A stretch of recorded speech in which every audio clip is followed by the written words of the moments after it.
আমি মাকে খুশি করতে গেলে বউ নারাজ, বউকে খুশি করতে গেলে মা নারাজ। কিন্তু আমি একজন মানুষ, কোন দিকে যাব? ইসলাম বলে তুমি তোমার মার কি? সন্তান।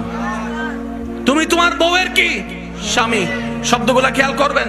তুমি তোমার মার সন্তান, যার পায়ের নিচে তোমার বেহেশত। তুমি তোমার মায়ের পায়ের নিচে। তুমি তোমার বউয়ের কি? স্বামী। স্বামী মানে অভিভাবক। অভিভাবক কি নিচে না উপরে? মায়ের পায়ের নিচে তুমি, আর বউ তোমাকে মাথার উপর রেখেছে, কারণ তুমি বউয়ের অভিভাবক। তো উপরওয়ালা তো নিচের ওয়ালার মতো হয় না, নিচের ওয়ালা তো উপরওয়ালার মতো হয় না। এবার সে বলে আমি করব কি? বলে যে শোনো, তুমি মাকে মাথায় রাখো, বউকে বুকে রাখো।